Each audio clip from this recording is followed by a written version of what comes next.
پہاڑوں کے فرشتے آ گئے, زمین کے فرشتے آ گئے, حکم کیجئے ابھی ابھی. لیکن یہ تو ذات پیغمبر تھی. ہم نے فرمایا کہ نہیں, شاید ان کی اولادوں میں میرے ماننے والے آ جائیں. میرے دوستو, ہاں یہ جو ملک کے اندر اتنے شدید حالات پیدا ہوئے, اب ایک معمولی سی یعنی معمولی ملونہ کی وجہ سے پورا ملک, اور پھر ذاتی بھی ہماری قرار دی جا رہی ہے کہ یہ لوگ ویسے چھوٹا سا طبقہ شور کر رہا ہے, چھوٹا سا طبقہ. بھائی نمائندگی کرنے والا طبقہ تو چھوٹا ہوتا ہے لیکن اس کے پیچھے بڑے ہوتے. وزیر اعظم تو ایک ہی ہے نا, تو ہم کہتے تو آپ تو ایک ہی آدمی ہے. کہتے نہیں جی میرے پیچھے بہت ووٹ ہے, لاکھوں کروڑوں ووٹ لے کر میں آیا ہوں. وہ اسی طرح نمائندگی تو یہ اہل علماء کی جماعت نے نمائندگی کرنی ہوتی ہے. اللہ نے ان کو اسی کام کے لیے رکھا ہے. مجھے کسی اللہ والے سے کسی نے پوچھا کہ بھائی یہ علماء کی جماعت مفت کی روٹی کھاتی ہے اور اچھی روٹی کھاتی ہے, کالجوں کی حالت دیکھ لو اور مدرسوں کی حالت دیکھ لو, زمین آسمان کا فرق ملے گا تمہیں. جو اللہ نے وہاں راحت کے سامان ہے ادھر تصور بھی نہیں ہے, نہ روٹی دے رہی نہ کچھ ہے. تو بڑی پیاری بات کی, ان کا دیکھو مرغیاں انڈے دیتی ہیں لیکن مالک صبح کو ایسے دانے پھینک دیتا ہے, کوئی وہاں گرتا ہے کوئی وہاں گرتا ہے, اور وہ بیچاری کھاتی ہے, حالانکہ انڈے بھی دیتی ہے. اور مرغا جو لڑنے والا مرغا ہے وہ بغل میں لے کے پھرتا ہے, بادام بھی کھلاتا ہے, اس کے ٹانگوں کی مالش بھی کرتا ہے. تو اس سے کوئی پوچھے بھائی مرغیاں تو فائدہ بھی پہنچاتی ہیں اور یہ تو کوئی فائدہ نہیں پہنچاتا. وہ کہتا نہیں جناب, جس دن لڑائی ہوتی ہے اور یہ جیتا ہے تو پوری بستی میں میرا سر فخر سے بلند ہو جاتا ہے. انہوں نے کہا اللہ نے ان دین والوں کو, علماء کی جماعت کو بھی اس لیے رکھا ہے کہ جب میرے اور میرے رسول کے ناک کو گرانے کی کوشش کرے گا تو یہ میدان میں نکل کر اونچا کر دیتے ہیں.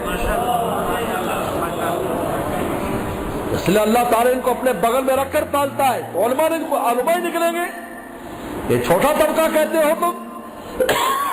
عجیب بات ہے, سیاستدان تو بڑا ہوشیار ہوتا ہے. اس قسم کی بات کرنا, ایک چھوٹا سا طبقہ احتجاج کر رہا ہے, جاؤ تمہارے مسلمان سے پوچھو کہ اس کے دل کو تکلیف ہے یا نہیں. نمائندگی تو تھوڑے لوگ ہی کریں گے جا کر آگے.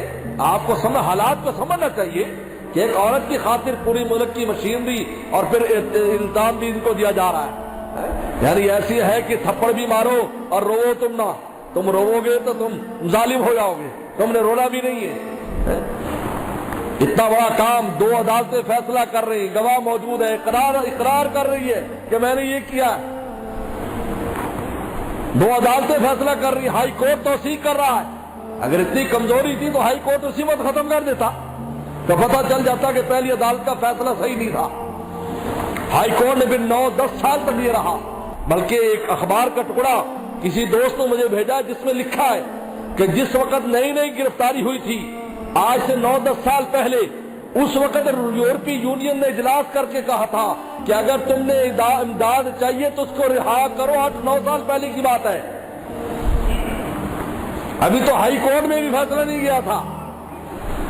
تو اس سے آپ خود اندازہ کر سکتے ہیں کہ یہ جو کچھ کیا گیا ہے اور اس میں جو لوگ انوالو ہیں وہ ان کا کیا مقصد ہے. اس لیے میں آپ حضرات کے توسط سے, بلکہ پورے ملک کے جتنے بھی علماء کرام ہیں, 2 ان کے اہم مطالبے.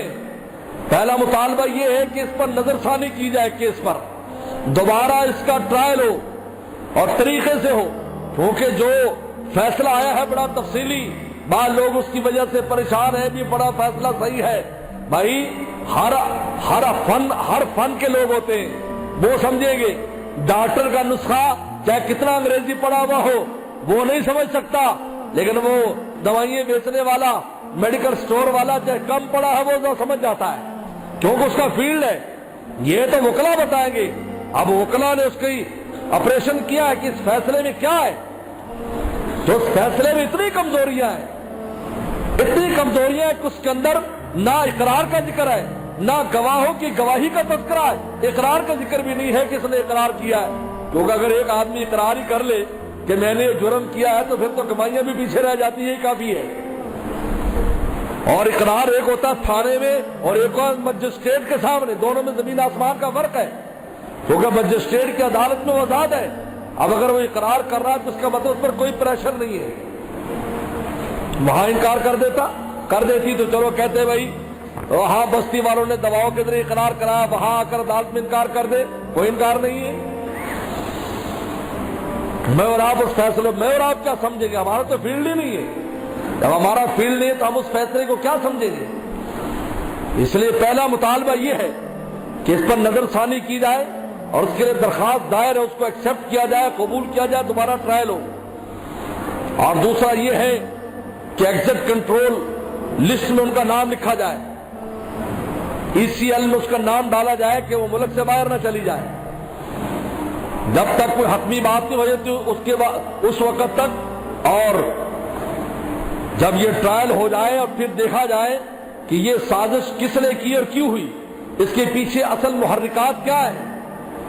اپنا ملک چلانے کے لیے تم ان سے ڈالر اور چندہ لینے کی کوشش کرو گے، تمہارا امداد کریں گے، ہو سکتا ہے کہ یہ انہوں نے امداد کے لیے شرطیں لگائی ہو کہ تم یہ کرو گے تو پھر یہ ہے۔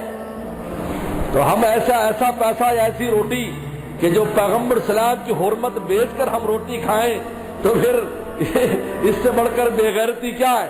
ہارون رشید نے امام مالک سے ہارون رشید نے پوچھا تھا کہ اگر پیغمبر صلی اللہ علیہ وسلم کی کوئی بے حرمتی کرے تو امت پر کیا ہے؟ فرمایا کہ امت پر فرض ہے کہ اس کا قلع کما کرے، جس نے توہین کی ہے رسالت کی۔ تو ہارون رشید نے کہا کہ اگر امت کمزور اور نہ کر سکے تو امام مالک کا تاریخی جواب ہے کہ امت کو مر جانا چاہیے، ان کو زندہ نہیں رہنا چاہیے، وہ زندہ رہنے کے قابل نہیں ہے۔ جن کے نام پر سارا کچھ ہے، جن کے نام پر ہمارا ایمان ہے، جن کی وجہ سے سارا کچھ ہے، دنیا میں بھی اور آخرت میں بھی، قبر میں بھی کہا جا رہا ہے من حاضر رجل، یہ آدمی کون ہے؟ وہاں بھی رسول اللہ کی زیارت کرائی جا رہی ہے، من حاضر رجل، یہ آدمی کون ہے؟ کتنے اللہ والے تو مرتے ہوئے اس بات پر خوشی کا اظہار کیا کہ رسول اللہ کی زیارت ہو جائے گی، کہ من حاضر رجل، یہ آدمی کون ہے؟ اور آخرت میں بھی آپ کی شفاعت سے کام چلے گا، کیونکہ آپ اس میں تائید کرتے ہیں آپ ان دونوں مطالبوں کی۔ یہی مطالبے ہمارے تمام علماء کرام نے، یہی مطالبے ہم پرامن احتجاج کے قائل ہیں، یہ پرامن احتجاج، لیکن ہماری بات پر غور کیا جائے اور اس کو غور کر کے اس پر عمل کیا جائے، اور ہمارے جو دوست اس بات کو آگے پہنچائیں کہ اس وقت پاکستان کے مسلمان کیا چاہتے ہیں، اور یہ مطالبہ بالکل جینون ہے، اس کا ہمیں حق حاصل ہے کہ ہم اس فیصلے کو تسلیم نہیں کرتے، اس فیصلے کو دوبارہ نظر ثانی کی جائے اور ججوں کو بٹھایا جائے، ججوں کو چھوڑ کر دوسرے جج لا جائیں۔ یہ تو پہلے سے زدی ہے، یعنی دن بھی وہ مقرر کیا ہے جس دن غازی علم الدین شہید کو پھانسی چڑھائے گا، وہ دن مقرر کیا، جب غور کیا کبھی؟ یہ وہی دن ہے، اسی دن کو فیصلہ کر رہے ہیں، عجیب بات ہے، آگے پیچھے کوئی غور کرنے کی بات ہے۔ اس وجہ سے ایسی ہم اس فیصلے کو امت میں کوئی بھی مسلمان پاکستان کا تسلیم نہیں کرتا۔ علماء اکرام آپ کی نمائندگی کر رہے ہیں، آپ حضرات ان کی تائید کریں اور دعا بھی کم از کم ان کے لیے دعا کریں، نصرت اللہ سے مدد مانگیں اور پیغمبر اسلام کی محبت کو اپنے اندر زندہ کریں۔ اس میں سستی اور کم از کم انسان اپنا جذبات تو بنا سکتا ہے نا۔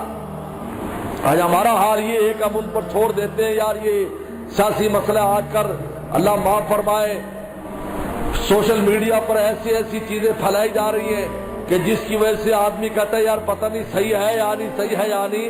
بھائی یہ ایمانیات کا مسئلہ ہے، اور اس کے بارے میں آپ کو مجھے بتائیں کوئی ایک عالم ایسا ہے، ہاں وہ عالم تک کسی جماعت سے تعلق رکھتا ہو یا نہ رکھتا ہو، کوئی ایک عالم پورے پاکستان میں کسی بھی مکتبہ فکر کا ایسا نہیں ہے کہ جس نے اس پر احتجاج نہ کیا ہو اور اس کی مذمت نہ کی ہو۔